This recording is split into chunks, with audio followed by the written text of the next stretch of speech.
ઈષ્ટદેવ ભગવાન સ્વામિનારાયણની અસીમ કૃપાથી સુરતના ભક્તોના ભાગ્યના બળે આવું સુંદર નીલકંઠ વર્ણી વન વિચરણની કથાનું આયોજન થયું. હજારો ધન્યવાદ યુવાનોને આવું સુંદર આયોજન કર્યું. શ્રવણ કરતા હજારો શ્રોતાઓને ધન્યવાદ અને વિશેષ ધન્યવાદ તો શાસ્ત્રી હરિપ્રકાશ સ્વામીને કે જેમણે ઊંડો અભ્યાસ કરી અને વર્ણિના અદ્ભુત ચરિત્રો એવા કહ્યા કે આપણી આંખોને ધોઈને સાફ કરે એવી કથા કરી. પહેલા ભક્તો, આ જિંદગી પાણીના પરપોટા જેવી છે. આજે હાંકલા કરીએ તો કાલે કદાચ આપણી શમશાન યાત્રા પણ નીકળી જાય. મોટા પુરુષો કહેતા કે આ શરીરનો કોઈ ભરોસો નથી. કેવા કેવા મોટા પુરુષો ગયા. આજે આપણે આ દિવ્ય કથાનો લાભ લઈએ છીએ. કાલે હશું કે નહીં એનો મોટો પ્રશ્ન છે. એમાંય સત્સંગી જીવન કથા એ તો હૃદયને વલોવીને પવિત્ર કરી નાખે એવી કથા છે. સત્સંગી જીવનની કથામાં જ્યારે સુરત મુનિ જ્યારે આ વન વિચરણની કથા કરતા, આ દિવ્ય કથામાં સુરત મુનિ અને પ્રતાપસિંહ રાજા બે દેહનું ભાન ભૂલી ગયા છે. ભગવાને જ્યારે વન વિચરણની કથા સુરત મુનિએ જ્યારે શરૂ કરી, આ સત્સંગી જીવનમાં વિધાન છે. વન વિચરણની કથા કરતા કરતા જ્યારે પુલાશ્રમથી નીલકંઠ વર્ણી નીકળ્યા ત્યારે પ્રતાપસિંહ રાજાને ભાન થયું. ત્યારે દેહના ભાનમાં આવ્યા અને સુરત મુનિને કહ્યું છે, ગુરુદેવ કેમ તમે આમ કર્યું? હરો પ્રવ્રત જેરે ગેહાદ બંધવ તસ્ય સુવ્રત તસ્મિન વિવૃદ્ધ પ્રેમાણ તચિતા કેમ કુરત. ઘરેથી ભગવાન નીકળ્યા પછી કહેનાર અને સાંભળનાર બે ભાન ભૂલ્યા અને પુલાશ્રમથી નીકળ્યા ને ત્યારે પ્રતાપસિંહ રાજાએ પ્રશ્ન કર્યો, ગુરુદેવ તમે આ વન વિચરણની કથા કહો છો, ભગવાન મહિનાઓથી નીકળી ગયા અયોધ્યાથી, પણ પાછળ એનો પરિવાર, જે એના સગા સંબંધીઓ રામ પ્રતાપ, ઈચ્છારામ, સુવાસની, આ બધાનું શું થયું એ તો મને વાત કરો. અને પછી સુરત મુનિએ ધર્મકુળને જે વિલાપ થયો એની કથા કરી.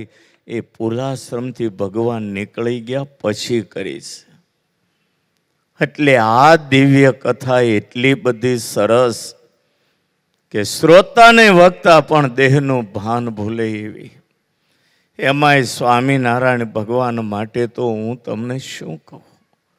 કરોડો બ્રહ્માંડોના અધિપતિ બ્રહ્મા શિવ જેની કોઈ ગણતરીમાં નથી.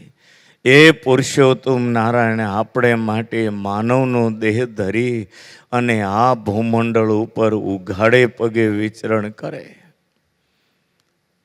શું તમને આમાં લાગે છે? આ કથા કહેવા જેવી તો ખરી, પણ એકલા સાંભળીએ તો આંખોમાં આંસુ બંધ ન થાય. હા, તો આપણે માયાના જીવ છીએ ને, એટલે બધું અંધારામાં આંધળું કૂટાય છે. આપણે માયાના જીવ છીએ. આપણને પૈસાની કિંમત છે, સમયની કિંમત છે. આપણને બપોરના 12 અને સાંજના 8ની જ ખબર છે. બાકી પુરુષોત્તમ નારાયણને જેવા ઓળખવા જોઈએ એવા ઓળખ્યા હોય ને, તો તમે જગતને કામના ન રહ્યો એવા સર્વોપરી આ ભગવાન છે. હરિપ્રકાશ સ્વામીને ધન્ય. ગઈકાલની પણ વન વિશેની મેં કથા સાંભળી, આંખમાં આંસુ બંધ નહોતા થતા. શું ભગવાને આપણા માટે કર્યું? કોઈ કલ્પના બહારની વસ્તુ છે.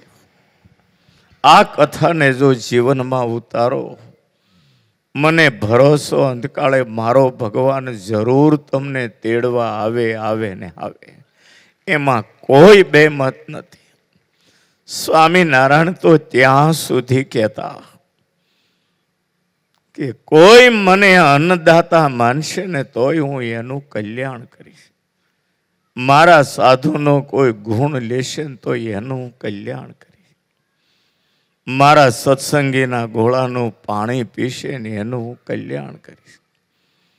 આ અવતારમાં મહારાજે એટલી કરુણા વરસાવી, કહેવાના મારી પાસે કોઈ શબ્દો નથી. સત્સંગી જીવન જેવો ગ્રંથ આજે જે હોય તે, પણ ભવિષ્યની અંદર વિશ્વ ધર્મનો મુખ્ય ગ્રંથ સત્સંગી જીવન હશે એવું 500 સંતોનું ભવિષ્ય ભાખેલું છે. 500 સંતો બોલ્યા કે મહારાજ, અમે પાંદડે પાંદડે તમારું નામ લેવડાવશું. અને તે દી મહારાજે 2 ઊંચા હાથ કરીને આશીર્વાદ આપ્યો, રહેશે તમારા મુખનું પાણી, સર્વે ભેખ થશે ધૂળ ધાણી.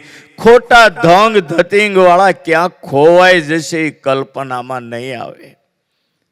એક મોટા પુરુષોના વચન જો મિથ્યા ન થતા હોય તો આ પુરુષોત્તમ નારાયણના વચન માટે તમને હું કહું.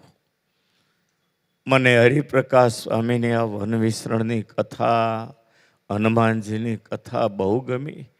મારે વધારે સમય નથી લેવો. આજે એ લખુ સારણની વાત કરે, આજે વાત બધી બાકી છે, હમણાં કરશે.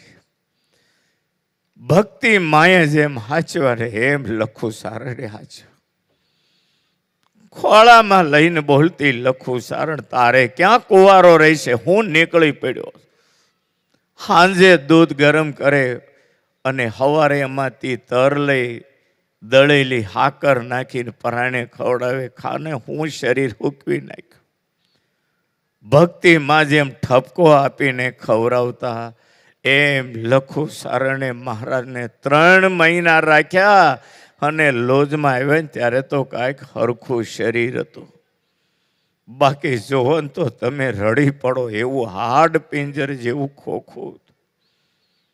માટે એ વર્ણિના અદ્ભુત ચરિત્રો હરિપ્રકાશ સ્વામી સંભળાવે. દિલથી સાંભળજો, જીવનમાં ઉતારજો. આ સ્વામિનારાયણનો સત્સંગ જીવનમાં ઉતારો. છેલ્લો જન્મ કરવા જેવો છે. વારે વારે આવા જોગ નહીં મળે. માટે ખૂબ વિચારજો. જાગ્યા ત્યાંથી સવાર સમજીને સ્વામિનારાયણને ભજવા મંડી પડજો. દુનિયામાં બધું ખોટું છે. ભગવાનની ભક્તિ, ભગવાનના નામ સ્મરણ સિવાય દુનિયામાં બધું ખોટું. જેટલું જોર કરવું એટલું કરો. જેટલું વધારે ભેગું કરશો નહીં ભૂત થવાની તૈયારી સમજજો. બાકી ભક્તિ સિવાય બધી વસ્તુ ખોટી છે. હરિપ્રકાશ સ્વામીને મારી વિનંતી, અદ્ભુત ચરિત્રો સંભળાવી અને આ ભક્તોના હૃદયની અંદર ભગવાનનો વાસ થાય એવી કથા કહી અને સૌને રાજી કરે. સહજાનંદ સ્વામી મહારાજ.